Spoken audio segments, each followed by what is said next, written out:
Bonjour à toutes, bonjour à tous. Métavers, NFT, Web3, est-ce que ça vous parle? Sûrement de plus en plus, de mieux en mieux. En tout cas, on va vous réexpliquer ça dans un instant. C'est l'occasion de se pencher sur les nouvelles opportunités de création de valeur dans la musique. Oui, créer ou recréer de la valeur, on en a besoin.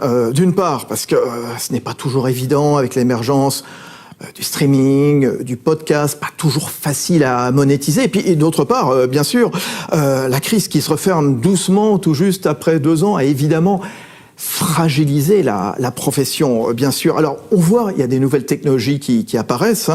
On entre dans cette nouvelle ère du Web3. Il va falloir s'habituer à ce terme, le Web3, qui pourrait être l'occasion de mieux valoriser, de recréer de la valeur, on va le voir dans un instant.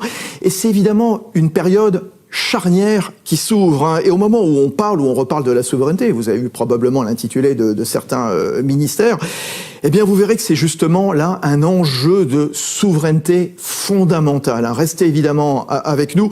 Valeur de la création et création de la valeur. Voilà, pour un New Deal de la culture à l'heure du Web3. Voilà le programme que vous propose la SACEM, en collaboration, ici on est installé dans le studio des Échos, le Parisien, et le casting il est encore une fois très très riche. Vous pourrez entendre tout à l'heure une immense star internationale qui sera sur ce plateau des Échos, le Parisien, un éditeur de musique, la patronne d'un grand groupe audiovisuel également, et puis vous aurez également la parole, n'hésitez pas là au travers de la plateforme sur laquelle vous nous suivez, très très nombreuses, on parle de centaines de personnes qui nous suivent là ce matin en direct. C'est parti dans un instant.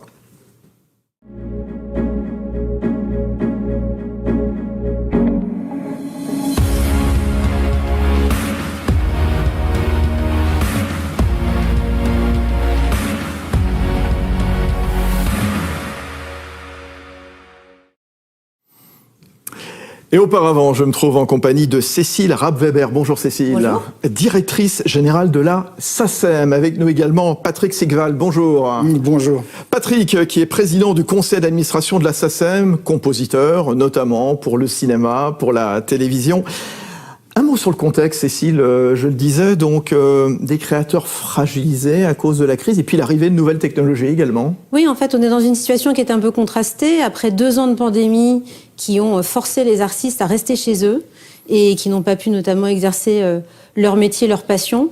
En même temps, on a vu se transformer les usages et les gens qui sont restés pendant 24 heures sur 24 confinés chez eux ont décidé de se ruer vers le streaming, qu'il soit musical ou audiovisuel. Et bien évidemment, ça a bouleversé les habitudes, mais ça a aussi bouleversé les rémunérations des créateurs. Ouais, on va voir ça évidemment dans un instant, vous nous en reparlerez. Patrick Sigwald, président du conseil d'administration de la SACEM. On va rappeler quand même ce que c'est que la SACEM. 171 ans. Enfin, j'avais même pas imaginé. C'était une vieille maison. Alors, c'est une société d'auteurs. On connaît tous la SACEM. Mais qu'est-ce que vous faites exactement ? Alors, la SACEM, c'est particulier parce que c'est une société d'auteurs, effectivement, mais c'est une société qui n'a pas fait 1 euro de bénéfice en 171 ans, qui n'a pas reçu 1 euro d'argent public, et qui a des valeurs fortes de solidarité, d'équité entre les membres. C'est-à-dire qu'un membre qui arrive à la SACEM est traité exactement de la même façon qu'une star internationale. Et c'est ces valeurs-là que nous voulons défendre et que nous voulons défendre aussi dans cette nouvelle technologie et au niveau de ce Web3. Vous le voyez changer votre métier quand même en tant que dirigeant de la SACEM ?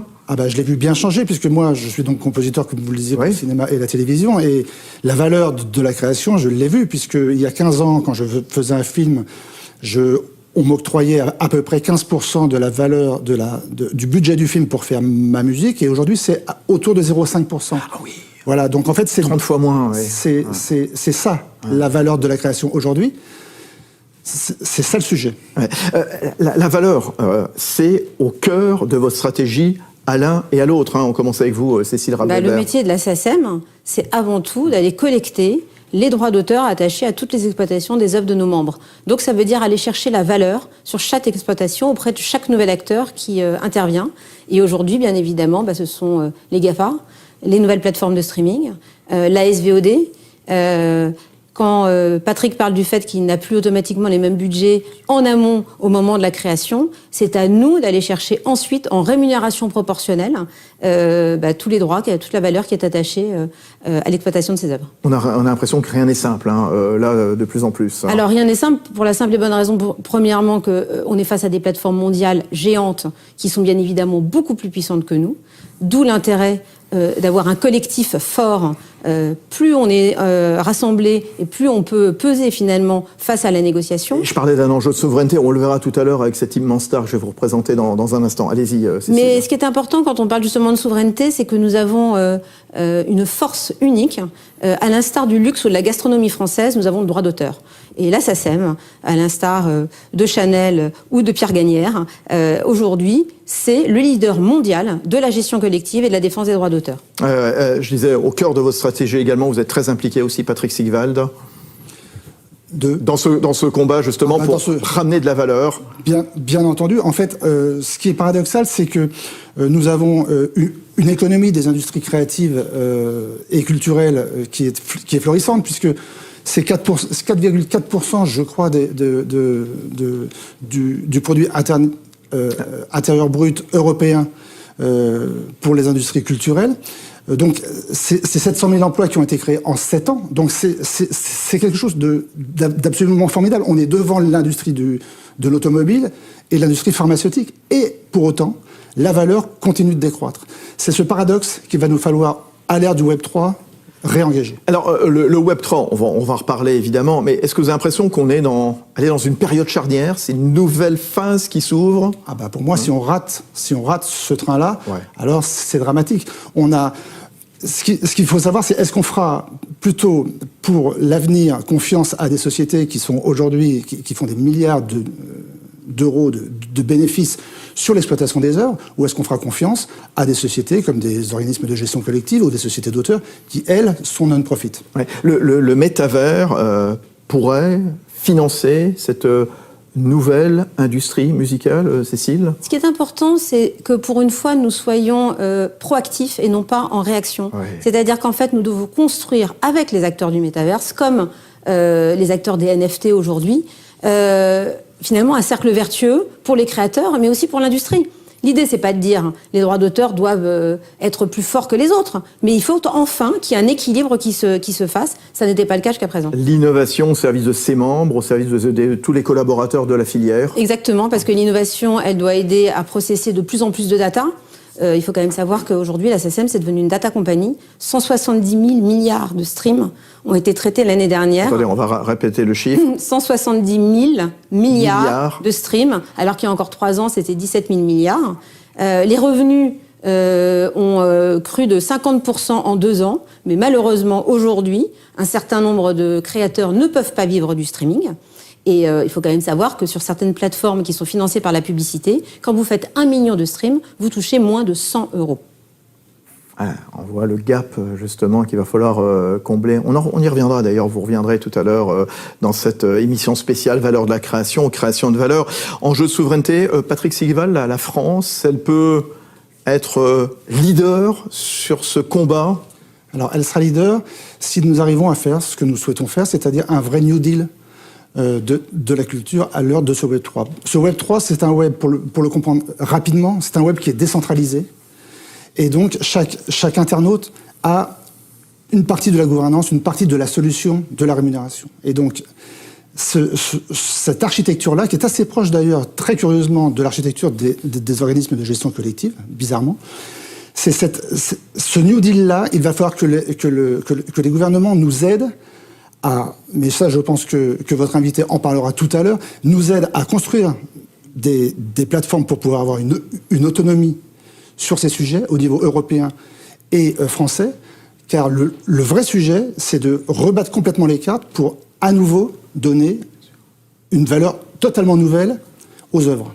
Est-ce que vous avez l'impression d'être bien soutenu justement par les autorités publiques, Patrick Sigval, Cécile Rapp-Weber? Il faut simplement qu'ils comprennent une chose. Je vais reprendre ce que disait le président du jury de Cannes, qui disait qu'on ne se souviendrait pas, en fait, du règne de Joseph II s'il n'y avait pas eu Mozart. On ne se souviendrait pas de la papauté de Jules II s'il n'y avait pas eu Michel-Ange.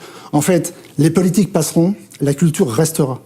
Donc, en fait, mettons le paquet sur la culture, et il n'y a pas de culture sans création. Enthousiaste, optimiste ou pas, Cécile Rapp-Weber? Oui, je suis optimiste parce qu'on a quand même vu dans le discours de notre président, je crois, la compréhension qu'il y avait un vrai enjeu de souveraineté autour du métaverse. Et donc, effectivement, je pense que oui, on a l'écoute. On va évidemment en reparler avec aussi les parlementaires.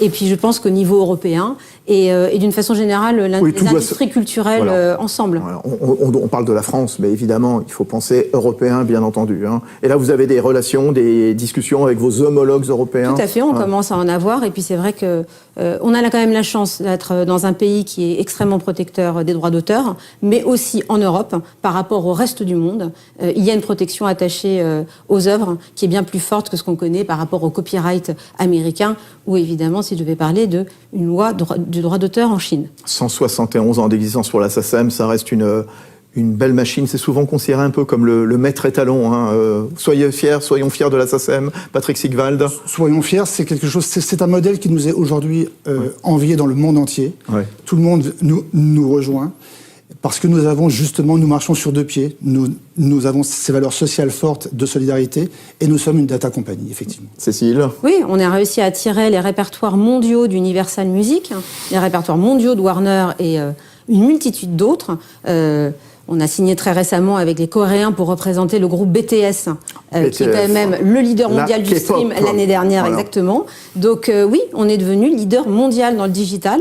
La petite French Company de 171 ans, elle est leader mondial. On peut en être fiers. Génial. Cécile Rapp-Weber, directrice générale de la SACEM, on vous retrouvera tout à l'heure, évidemment, au travers des tables rondes qu'on organise pour cette émission spéciale, matinée spéciale, valeur de la création et création de la valeur pour un New Deal de la culture à l'heure du Web 3. Merci Patrick Sigval.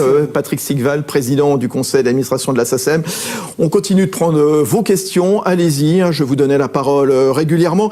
Et on va donc entrer dans le détail, rentrer au cœur du métaverse, hein, voir ce qu'on peut y produire, voir si on peut y faire carrière, voir si ça rapporte également, parce qu'on parle beaucoup de la valeur ce matin. Vous allez vous en rendre compte, c'est totalement passionnant ce qui est en train d'arriver.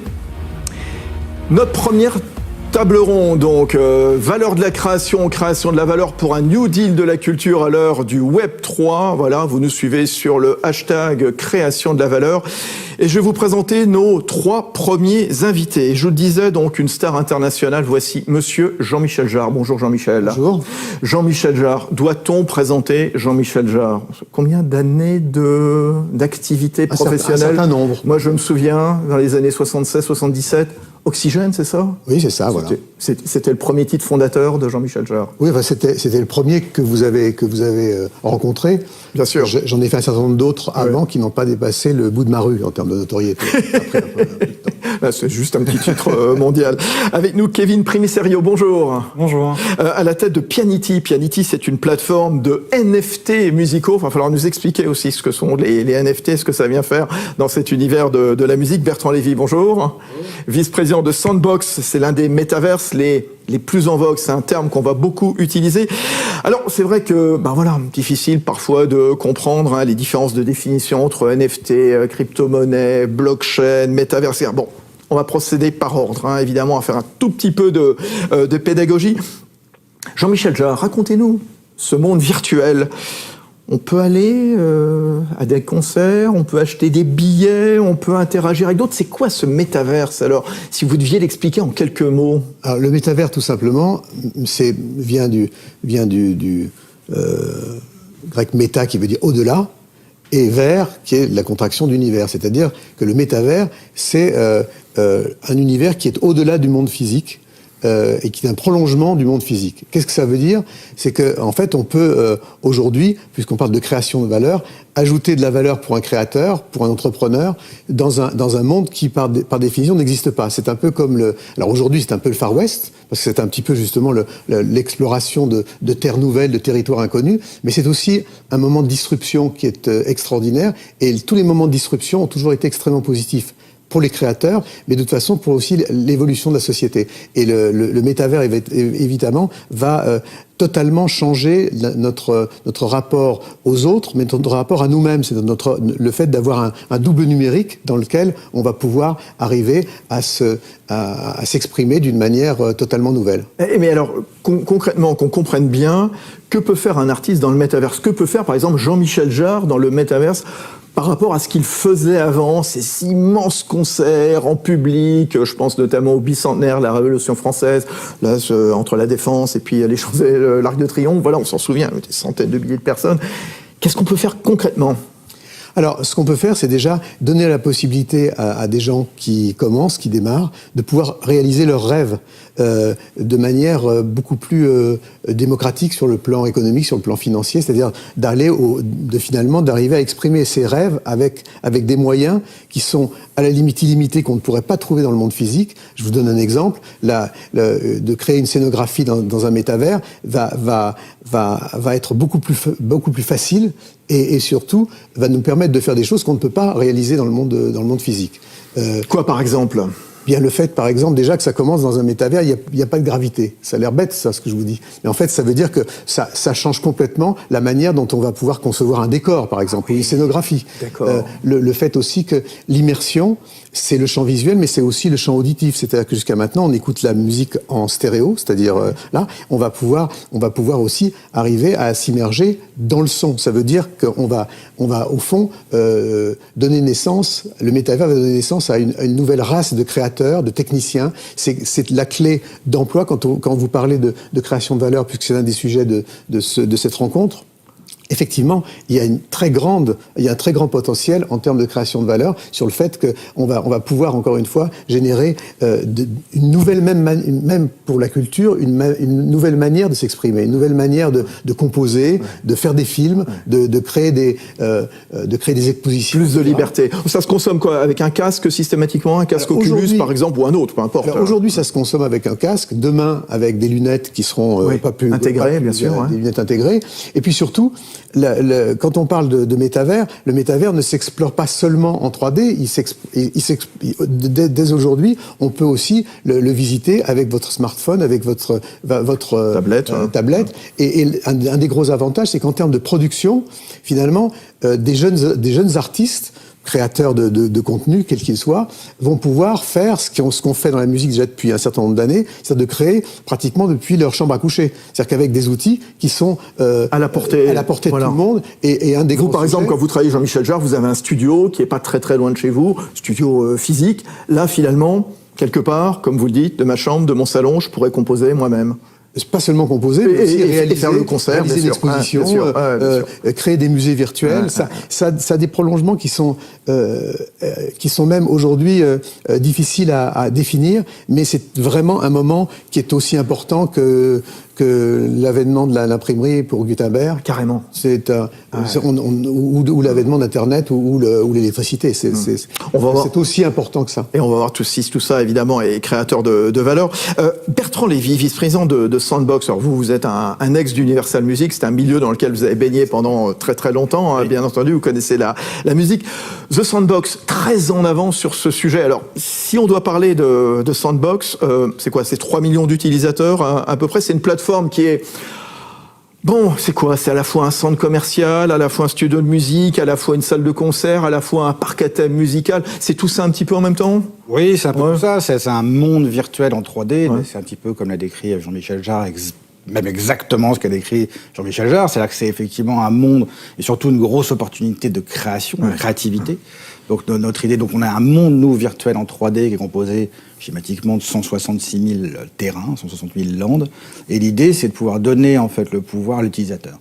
de lui dire tu vas venir, tu vas pouvoir acquérir un terrain, tu vas avoir un terrain qui va être vide, dans lequel il n'y aura rien, tu vas pouvoir créer et montrer ce que tu es capable de faire, à la fois pour une créativité totale, mais aussi pour pouvoir le monétiser. Donc, il y a aussi même cette notion et c'est dans ce sens qu'on donne aussi le pouvoir à l'utilisateur, c'est qu'il peut créer et vivre de sa création. Donc, parce que vous avez par exemple déjà agrégé, attiré 200 marques, et non des moindres. Il y a AXA, il y a Carrefour, Warner Music. On revient dans la musique. Warner Music, c'est Bruno Mars par exemple, c'est Ed Sheeran, c'est David Guetta, c'est les Red Hot, c'est Dua Lipa. Vous la saluerez pour moi, bien sûr. C'est Wiz Khalifa, Tiesto aussi.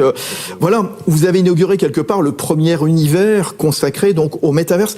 Qu'est-ce qu'on y trouve justement concrètement, j'allais pas dire physiquement parce que c'est pas du physique, justement, c'est toute la différence. Voilà. Alors, quand on parle de musique, donc effectivement, vous l'avez signalé, on a différents univers, que ce soit la musique ou des marques telles que dans le luxe ou comme Gucci, comme Adidas, etc. Là, si on se focus sur la musique, donc on a signé Warner avec un accord cadre évidemment avec Warner, mais aussi Deadmau5, Richie Houghton, Blondie, etc. Et puis il y a un exemple qui est intéressant, qui est Snoop Dogg. Ah, alors ? Donc on a Snoop Dogg qui fait partie aujourd'hui de Sandbox. Oui. Et on l'adore tous, c'est super, on aime ce qu'il fait, mais qu'est-ce que c'est en fait qu'une expérience Snoop Dogg dans la métaverse ? Alors ? Et donc on a beaucoup travaillé avec lui, il a été très impliqué et il nous a dit, moi en fait dans un monde idéal, j'aimerais faire un concert chez moi, dans ma maison à Los Angeles. C'est un petit peu compliqué dans le monde réel. Donc on s'est dit qu'on avait justement l'opportunité de pouvoir créer dans le monde virtuel sa maison. Donc on a recréé sa mansion. Il a aussi une collection de voitures qu'il adore, donc on a recréé sa collection de voitures. Il aime tout ce qui est fashion, donc on a pris tout ce qu'il avait porté durant les 25 dernières années pendant les Grammy, en live, etc. Et on a créé 10 000 avatars différents de Snoop Dogg qu'on a monétisé. Attendez, parce que là, qu'on comprenne bien, lorsqu'on parle d'un concert de Snoop Dogg chez lui, alors on comprend en effet, pour lui l'avantage c'est de pas se retrouver à Amsterdam le lundi, Berlin le mardi, Paris le mercredi, etc. Donc c'est beaucoup plus serein, mais vous nous dites que vous organisez un concert avec des avatars de Snoop Dogg, c'est-à-dire c'est même pas lui qu'on va voir ? Alors c'est un avatar de Snoop Dogg qui joue devant des avatars, tout à fait. Oh. Et on a vendu d'ailleurs 1000 tickets à $1000 pour ce concert. 1000 tickets à 1000, c'est très très cher, $1000. Oui, c'est disons pour un concert. Aujourd'hui, oui, mais c'est voilà. Et pour un concert qui a lieu quand ? Alors qui aura lieu prochainement. C'est-à-dire on achète des places, on ne sait même pas quand est-ce qu'aura lieu le concert. Pas encore, on est en train de travailler dessus. Ah bah dis donc, voilà. C'est osé, hein. Oui, c'est $1 million qu'on a vendu en 20 minutes. 20 minutes. Okay. Oh là là. Mais comme le disait Jean-Michel Jarre, c'est surtout au-delà de ça. Il n'y a pas de gravité, il n'y a pas de. Donc, si on veut demain organiser un concert dans l'espace, sous l'eau ou à une taille différente, comme on l'a vu dans d'autres plateformes. Parce que grâce au digital, en fait, chaque pixel de notre corps, chaque morceau de notre corps, finalement, on peut le digitaliser et puis quelque part on peut se projeter en effet dans l'espace, dans une piscine olympique, je ne sais où, etc. Exactement. La première chose qu'on va faire en fait en rentrant sur Sandbox, c'est fou ça, c'est de créer en fait, son extension personnelle à travers un avatar. Ouais. Donc qui va pouvoir aller explorer tout ce qui se passe en fait à l'intérieur de ces 166 000 différents terrains, différents univers. Et pouvoir interagir également, parce qu'on a quand même une notion aussi de ce qu'on appelle un social hub chez nous, donc qui est le réseau social. Je vais pouvoir interagir avec les autres avatars, voilà, et découvrir le. Je reviens juste sur le concert de Snoop Dogg avec les 1000 places à $1000 pour une date dont on ne sait même pas quand est-ce que ça aura lieu. Est-ce que ça aura lieu, on ne sait même pas. Si, ça aura lieu. Ça aura lieu, d'accord, très bien. Vous n'êtes pas des voleurs. Non. J'achète la place, je suis tout seul à pouvoir profiter de ce concert où je peux inviter des amis avec moi, je peux revendre ma place. C'est quoi exactement le... Parce que si je vais acheter une place de concert, par exemple, au Zénith, à l'Arena de la Défense ou je ne sais où, j'y vais pas, je peux la revendre ou je peux l'acheter, faire du marché noir, etc. Bon, très bien. Là, concrètement, ma place à $1000, j'en fais quoi ? Alors, vous pouvez évidemment venir voir le concert avec tous les autres. C'est la bonne nouvelle. Le game changer des NFTs, c'est que tout ce qu'on fait, en fait, est NFTisé. Donc, même les lands, même les terrains eux-mêmes sont des NFTs. Évidemment, quand je vais acheter, en fait, un virtual good, donc quel qu'il soit, peut-être une place de concert en l'occurrence, je l'achète véritablement. Donc, j'en ai véritablement la propriété à travers la blockchain qui va bien déterminer que cette personne a acheté ce bien. Et donc, au même titre que n'importe quel autre objet, un ticket de concert, c'est donc une bien de propriété, comme dans un monde physique, quand vous allez l'acheter, et vous l'avez souligné, vous pouvez le revendre dans le monde réel, vous pouvez le revendre également dans le monde virtuel, à travers différentes marketplaces, soit la plus connue est OpenSea, par exemple, mais effectivement, et c'est le cas pour l'ensemble des objets virtuels que je vais pouvoir aller acheter, je vais en avoir véritablement la possession.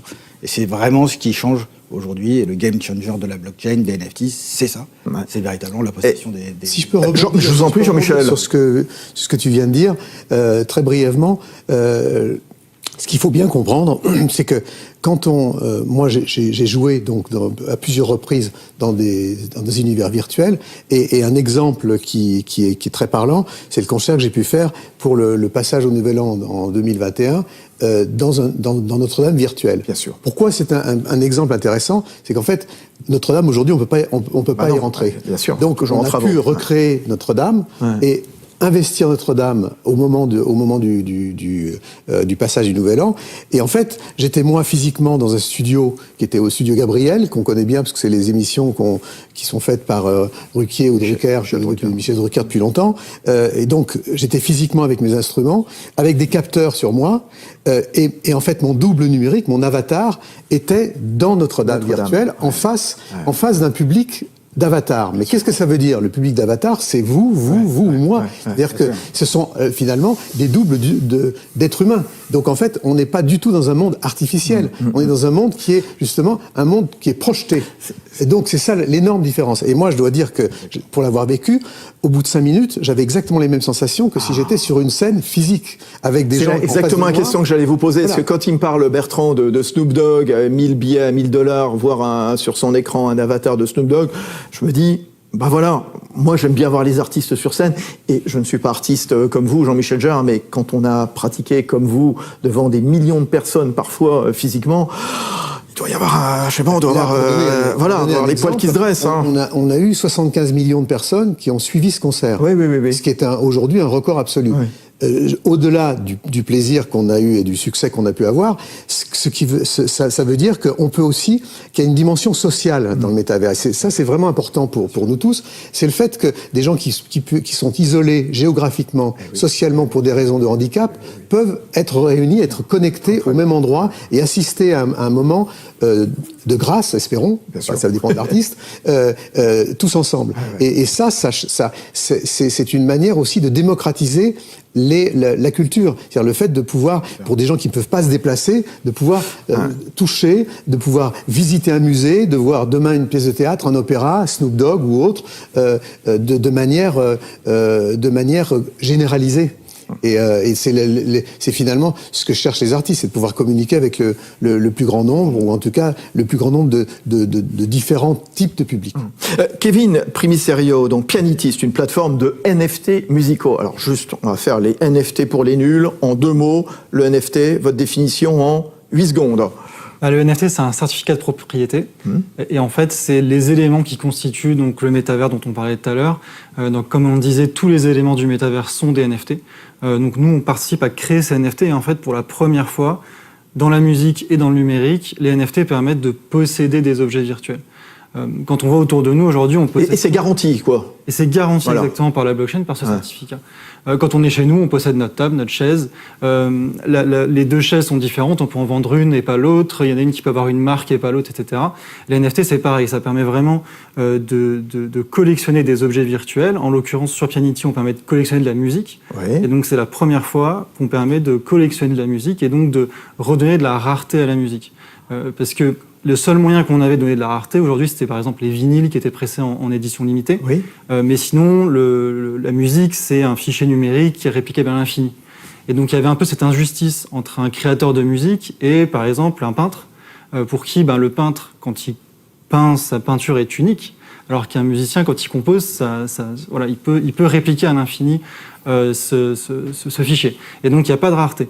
Et on pense, nous, que c'est à cause de ça, à cause du fait qu'il y a une abondance de fichiers, que la valeur en fait de cette création, comme le dit le titre, n'est pas assez bien perçue pour les musiciens. Donc plus c'est rare, plus c'est cher, c'est ce que vous dites.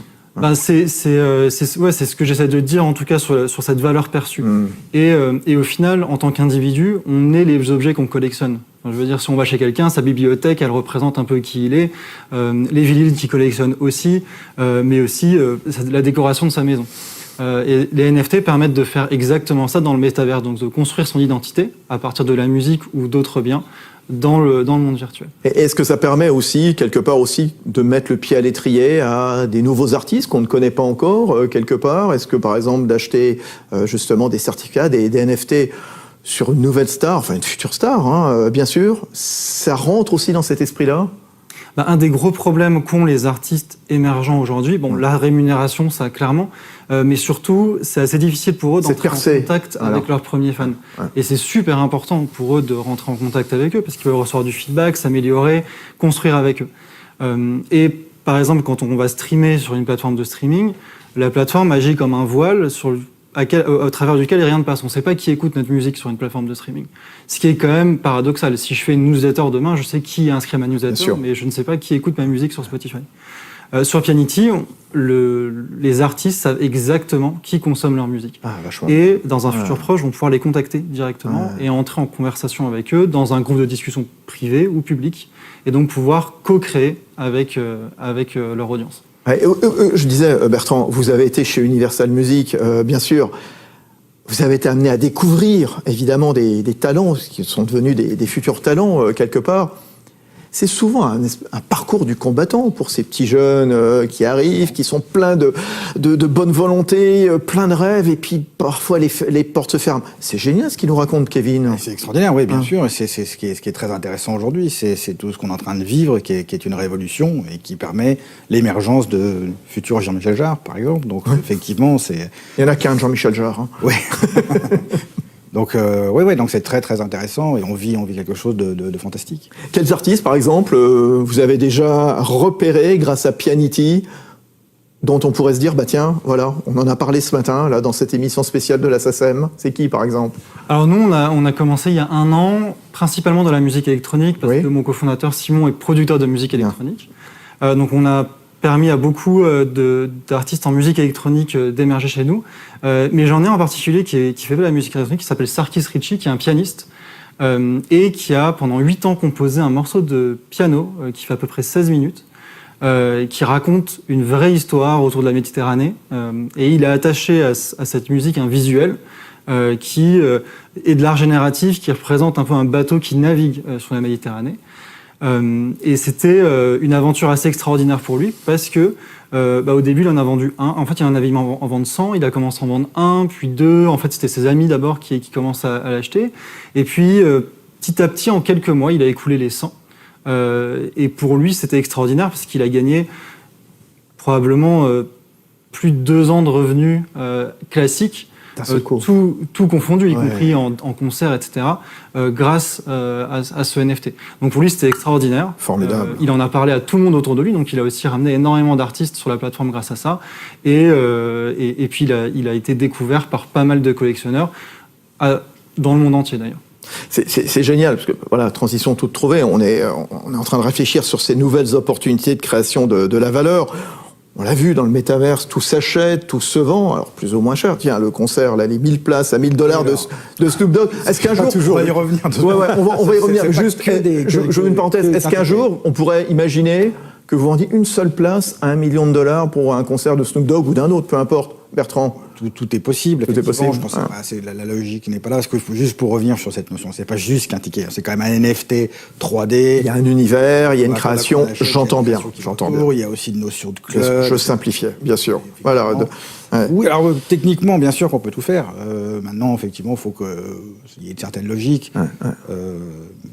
Ça serait possible. Il y a eu des exemples d'ailleurs d'albums uniques qui ont été créés et vendus pour des groupes de rap, et je crois que Jean-Michel Jarre l'avait fait il y a quelques temps. Oui, c'est marrant que tu parles de ça, parce qu'en fait, j'ai créé d'une certaine manière le premier NFT. C'était en 1983. J'ai fait un album qui s'appelait Musique pour Supermarché, qui a été vendu à un seul exemplaire, comme un tableau, pour reprendre ce que tu disais, comme un tableau, pour réagir un peu justement sur l'espèce au moment de l'avènement du CD, on a commencé à vendre justement la musique dans les supermarchés. C'était le début des GAFA d'une certaine manière, mais dans le monde physique pur. Et du coup, de restaurer ce que tu disais, l'idée que la musique a une valeur comme la peinture peut en avoir une, c'est-à-dire la rareté, l'idée de l'original. Ce qui est intéressant dans les NFT de tout ce que on est en train d'évoquer, c'est aussi de revaloriser la notion d'original, l'acte, et c'est pour ça que sur le plan de la création de valeur, le fait que vous fassiez toute cette réunion autour de la SACEM, ce qui est très important, c'est de comprendre que la valeur d'une œuvre ne dépend pas du support. Non. Elle dépend du geste du créateur, entre la feuille blanche et la feuille et la feuille pleine, si j'ose dire. Alors ça peut être plus ou moins intéressant ce qu'on a écrit ou ce qu'on a composé. Et la co-construction avec le public, comme le disait Kevin. Et donc il y a un vrai sujet justement par rapport à la création de valeur. On peut faire carrière dans le métaverse, on peut avoir une carrière musicale à succès. Est-ce que on s'affranchit de certains intermédiaires? Est-ce qu'on peut gagner plus d'argent? Est-ce qu'il peut y avoir moins de piratage que, par exemple, Jean-Michel, Bertrand, Kevin? On peut répondre collectivement, mais disons que très rapidement, de toute façon, à chaque moment de disruption et de disruption technologique, il y a absolument une réflexion qu'on doit avoir, et la France a toujours été leader dans ce domaine, c'est les considérations éthiques. C'est-à-dire que la technologie est neutre. Il faut arrêter de séparer la tech et la culture. C'est parce qu'on a inventé le violon que Vivaldi a fait la musique qu'il a faite, etc., etc.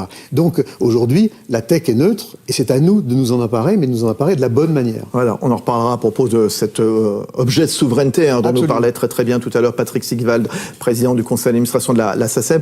On peut faire carrière. Par exemple, tiens, comment est-ce que vous travaillez avec les producteurs, avec les tourneurs, je pense de grands festivals par exemple? Est-ce que par exemple un Tomorrowland, un Coachella, un jour, il n'y aura plus toutes ces foules qui viendront, soit aux États-Unis, soit en Belgique, justement?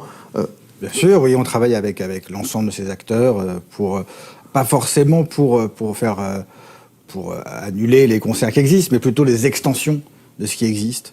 Proposer d'autres choses, et comme le disait Jean-Michel, de pouvoir créer ce qu'on ne peut pas faire dans le monde réel. Donc, oui, parce que par exemple, prenons l'exemple de Tomorrowland. Il y a cet événement annuel chaque année en juillet en Belgique, dans le nord de la Belgique, là en Flandre. Et puis ils ont fait des déclinaisons à la montagne, notamment dans le département de l'Isère, à l'Alpe d'Huez, enfin par là, je ne sais plus exactement où.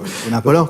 Donc très bien. Donc l'idée, peut-être, c'est l'idée de, comme ça, faire des petits, même des thématiques, mais dans un monde virtuel. Oui, on peut marque. Imaginer une extension où il y a différentes Tomorrowland, et puis il y en a une qui se passe dans la métaverse. Et là, c'est du pixel, donc c'est une création qu'on peut faire, donc on peut imaginer quelque chose de totalement différent. Donc comme je disais, dans l'espace, sous l'eau, ou à une échelle différente, ou plein de choses. Donc on voit plus aujourd'hui comme une extension de ce qui se passe dans le monde réel, avec des capacités plus importantes, dues au fait que la limite est ce qu'on a à l'esprit, en fait. Mais on peut négocier, par exemple, des contrats dans le métaverse. Est-ce qu'il y a, quand on négocie avant, vous avez des avocats qui travaillent pour vous, Jean-Michel Jarre, j'imagine, et je le souhaite pour vous, pour négocier vos contrats, il y a des avocats qui commencent des cabinets d'avocats à se créer dans le métaverse. Jean-Michel vient de dire, en ce qui concerne le rapport entre le monde virtuel et le monde physique en termes d'avenir, de festival, etc. Il faut arrêter de penser, et surtout même pas de commencer à penser que le métavers et le monde virtuel seraient non pas opposés, une crainte ou un problème pour le monde physique. C'est l'inverse. Au début du cinéma, les gens disaient, les gens du spectacle vivant disant, ces gens qui s'agitent sur un drap blanc ne sont pas des vrais acteurs. Un véritable acteur, c'est quelqu'un qui est sur une scène devant un public physique. Et le cinéma est devenu ce que c'est. Et si on n'avait pas inventé la caméra, finalement, on n'aurait pas eu Fritz Lang, on n'aurait pas eu Tarantino, on n'aurait pas eu Godard, etc. Donc, et le cinéma a plutôt renforcé le théâtre que l'inverse. Le métavers aujourd'hui et le monde virtuel, c'est la même chose. C'est-à-dire qu'aujourd'hui, ça va renforcer le monde physique, ça va renforcer les festivals, ça va renforcer les salles de théâtre, les musées, les salles d'exposition, en donnant accès à des œuvres, à un répertoire auquel tout un nouveau public n'aurait pas accès sinon. Donc ça s'ajoute, ça vient pas en concurrence. C'est un business qui va rapporter, Kevin. Ouais, j'irais même dans exactement la même direction, c'est-à-dire on peut imaginer qu'un festival enregistre tout ce qui se produit pendant ce festival. Et en fait, ce qui est intéressant dans un festival, quand on y participe, alors quand on n'y participe pas, on peut se dire je vais acheter un NFT du festival parce que j'y étais pas et j'ai envie de voir comment c'était. Mais quand on y était, on a vécu des émotions qui n'ont pas de prix. Et c'est intéressant comme de prendre une photo pendant ce festival, d'acheter un NFT de ce festival. Ou comme les personnes collectionnent leurs places de concert, pourquoi ne pas collectionner des NFT qui sont des enregistrements de ce concert-là auxquels ils ont participé. Autre création de valeur, quand on travaille avec des marques, par exemple, Bertrand Lévy, de Sandbox, les marques présentes dans le métaverse, ça va être aussi une source de revenus pour tous les artistes et tout cet écosystème. Bien sûr, oui, on a des collaborations virtuelles qui commencent d'ailleurs à arriver avec des marques de luxe, etc. Donc, et je vais juste revenir, parce que vous l'avez souligné, j'ai passé donc 15 ans chez Universal Music et je me suis occupé principalement de digital. Mais en fait, c'est des débats qu'on a déjà eus. Moi, j'ai connu, comme je suis un peu vieux, j'ai connu effectivement au début des années 2000 qu'est-ce que c'est que cette catastrophe de MP3 qui arrive, qui va ruiner en fait totalement la musique, etc. Finalement, ça s'est mis en place et on s'aperçoit qu'aujourd'hui, c'est une des sources de revenus numéro 1 à travers les plateformes de téléchargement qui sont devenues légales. On va passer, je parlais de Napster à l'époque, puis maintenant évidemment Spotify, Deezer, etc. J'ai connu donc cette perte de singles à une certaine époque où on disait la catastrophe, on perd 25%. Et puis il y a eu les ringtones et les ringbacktones qui sont... Ah oui, aussi, oui, bien sûr. Ça me fait penser à ça. On pensé à une nouvelle opportunité. Génial. Qui arrive et qui auquel on ne sait pas trop ce que c'est, mais c'est quoi, pourquoi. Et en fait, pour moi, c'est une opportunité formidable de source de revenus supplémentaires et de créativité. N'ayons pas peur, c'est ce que vous dites, bien sûr. Voilà. Bien sûr. C'est une opportunité. C'est de la nouveauté, ça peut impressionner un petit peu, mais... Et au travail... C'est aussi la raison de ma présence ici. On travaille aussi beaucoup pour le respect des droits d'auteur avec la SACEM, avec l'ensemble des ayants droit aujourd'hui, parce qu'on considère que c'est une véritable opportunité et qui est formidable en plus, parce que tout ce qu'il est possible de réaliser, à la fois, comme disait Jean-Michel Jarre, sur la musique, mais également sur ce qui va autour. C'est-à-dire que c'est plus uniquement de la musique, c'est toute une création. C'est pour ça que vous travaillez, vous, avec des startups, par exemple Sandbox. Il y a tout un écosystème, vous faites vivre comme ça, vous travaillez, prenez le meilleur de toutes ces technos. Oui, et puis on a une logique de communauté. Aujourd'hui, on a une logique de communauté dans laquelle on implique la communauté, on leur demande d'être engagés, et ils sont demandeurs de ça. Ce que disait Kevin, voilà, il y a une conversation qui se crée entre l'artiste et son public, qui n'était pas forcément le cas précédemment, et ce qui est peut-être aussi la source d'amélioration, de business, etc. Juste, on l'a compris, n'ayons pas peur, au contraire, profitons de ces nouvelles technologies, de ce Web3, de ce métaverse, de ces NFT. Maintenant, clairement, Jean-Michel Jarre, il serait surtout important de ne pas se faire dépasser et qu'au niveau européen, on ne laisse pas passer le train comme on l'a laissé passer il y a quelques années, avec des petits trucs qui sont arrivés comme Google, Facebook, Amazon, etc. Oui, il y a un vrai sujet. On a quand même contribué à inventer Internet et on l'a laissé filer de l'autre côté de l'Atlantique. Ne refaisons pas la même erreur. Il est absolument urgent de se dire qu'il faut qu'on arrive à participer à la souveraineté. Ne pas être les seuls, être souverain, ça peut avoir, le souverain peut, avec un S, faire partie de la souveraineté. Et pour ça, il est urgent de développer un métavers indépendant, franco-européen. La France est extrêmement bien placée là-dessus. On en a un exemple ce matin, avec les startups françaises sont plutôt à la pointe de l'innovation, comme souvent d'ailleurs. Mais pas principalement dans le cas du métavers. Et il faut qu'il y ait donc vraiment une décision politique pour qu'on évite d'être demain matin encore plus que ça a été le cas pour les GAFA depuis 25 ans, des sortes de colonisés numériques, et qu'on puisse partager le gâteau digital de manière équilibrée. Et la France, de ce point de vue-là, je pense qu'on a beaucoup de chance, d'abord d'avoir un État qui le comprend. Vous en parlez en haut lieu, par exemple, Jean-Michel Jarre ? Tout à fait. Je pense que, le président Macron est depuis un moment extrêmement décidé sur le fait d'investir, et c'est pas seulement d'investir financièrement, mais d'investir intellectuellement sur ces sujets. On a la chance d'avoir Rima Abdul-Malak comme nouvelle ministre de la Culture, bien sûr, qui comprend totalement ces sujets et pour qui c'est une priorité. Il y a France 2030 avec à sa tête quelqu'un comme Bruno Bonnell qui est absolument décidé, qui tient les cordons de la bourse pour l'innovation dans les années qui viennent. Donc il y a une vraie volonté politique. Et le fait de pouvoir avoir un métavers franco-européen, s'il est français, il va devenir par légitimité, par effet boule de neige européen, et il faut qu'il y ait une décision politique, comme ça a été le cas pour Airbus. Je dirais, quand on prend Airbus aujourd'hui, personne ne s'étonne qu'en fait un grand groupe qui est franco-européen, finalement, est le leadership de l'aviation civile, du transport mondial. Il y a 30 ans ou 40 ans, tout le monde se moquait de cette ambition, en se disant... les Français, qu'est-ce qu'on va faire face à Boeing face à Boeing. Aujourd'hui, plus personne s'en étonne. Non, c'est Airbus, c'est à nous de prendre notre destin numérique en main et de faire du métavers franco-européen un Airbus du métavers. Quand vous avez fait le concert virtuel à Notre-Dame, vous étiez retransmis sur quelle plateforme ? Alors, le problème, justement, et ça nous amène justement au sujet de la valeur et de l'indépendance, c'est que on a été obligé de passer par une plateforme américaine qui s'appelle VRChat, que vous connaissez.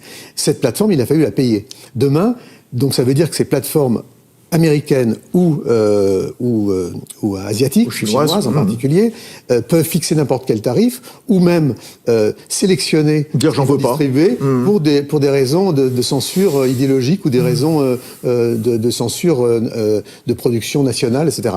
Donc il y a une urgence pour acquérir aussi notre indépendance sur le plan de la liberté d'expression et sur le plan aussi de la rémunération de notre rapport à la propriété intellectuelle. On a toujours eu, nous en France, on a aussi eu le leadership, comme le disait Cécile Rapp-Weber, la directrice générale de la SACEM, on a toujours été en avant sur l'idée d'inclure la propriété intellectuelle dans notre raisonnement de production. Et aujourd'hui, on s'est trop souvent concentré en France sur les sujets de production. La production, c'est pas un problème. On a du jus de cerveau, on pourra toujours se débrouiller pour faire des films, des disques, de la musique, etc.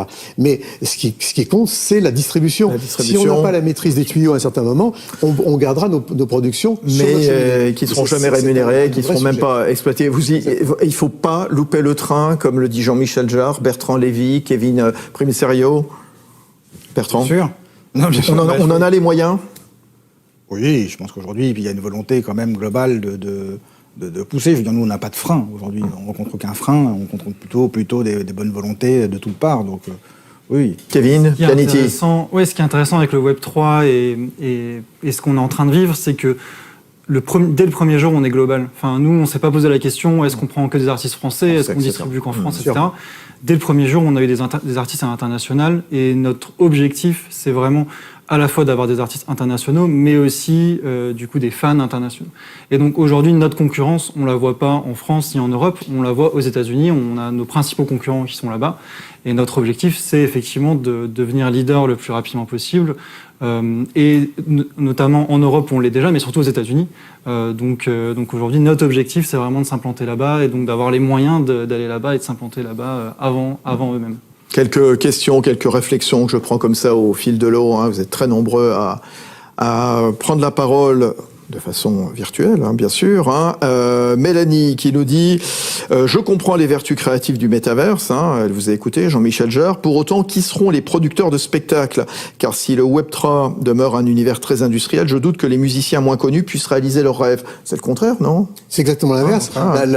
C'est exactement l'inverse. C'est le fait que, justement, quelqu'un qui a une idée va pouvoir la réaliser à moindre frais. Facilement, et un des grands sujets du métavers, et je veux dire, que ce soit Pianity ou Sandbox, en sont de brillants exemples, c'est justement de pouvoir mettre à disposition des outils et de démocratiser les outils d'expression, les outils de création, les outils de production. Donc, d'une certaine manière, d'être aussi leur propre producteur ou de collaborer à leur production. Moi, je travaille beaucoup avec une plateforme qui s'appelle Vroom et avec qui je travaille beaucoup, avec qui on a fait tous ces concerts, qui est aussi une petite start-up qui est aussi à l'ambition de développer des outils pour mettre à disposition, justement, à des artistes émergents, des outils de création, de production, que ça soit dans le domaine uniquement de la musique ou de la scénographie. C'est-à-dire qu'on va pouvoir devenir demain un artiste sur Pianity ou The Sandbox ou sur Vroom, vont pouvoir finalement pas seulement mettre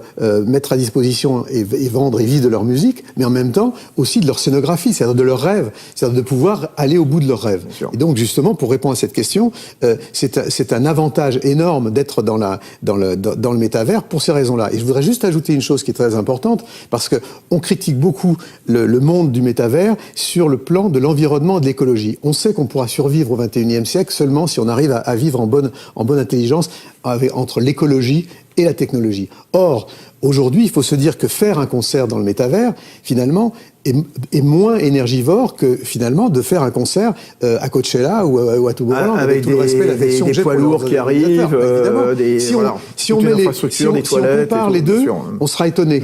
Alors, ça ne veut pas dire que tout est rose, mais ça veut dire qu'on a aussi que l'économie de moyens, qui est synonyme du fait de faire un concert ou un projet dans le métavers, ça peut aussi déboucher sur une économie de moyens sur le plan de l'énergie environnementale. Si on y fait attention et si on prend le projet, si on prend ce problème-là aussi, si on l'inclut dans notre réflexion. Très intéressant. Ce que nous dit Jean-Michel Jarre. Oui, allez-y, Bertrand Lévy. On va dire effectivement sur la démocratisation, en fait, comment pouvoir accéder facilement, parce que la question portait sur comment on fait. Donc nous, on est vraiment, on s'inscrit dans cette démarche puisqu'on a créé en fait 2 logiciels qui permettent de créer sans connaissance de code. Donc un premier qui s'appelle le VoxEdit, qui est en gros le design pour les nuls. On va dire, donc je donne un exemple, prenez un carré, 4 ronds, et puis à la fin vous allez avoir une voiture, vous la customisez pour qu'elle ne ressemble pas à une autre, et puis après vous avez un bouton Create, vous appuyez dessus, ça va automatiquement créer un asset qui est un NFT. Et un deuxième logiciel qui s'appelle un Game Maker, et en fait qui est un outil sans code, qui permet simplement de drag and dropper, j'allais dire des choses. Alors qu'on va créer, par exemple, une ville, on va prendre une route, on va prendre des arbres, des maisons, des voitures, sans connaissance de code. Donc en fait, on permet à des gens qui ne savent pas créer avec des codes, de créer sans code. Et donc on a vraiment cette démarche de démocratisation, voilà, d'accessibilité. Et la deuxième chose, je voulais aussi rebondir sur effectivement, parce qu'on entend beaucoup parler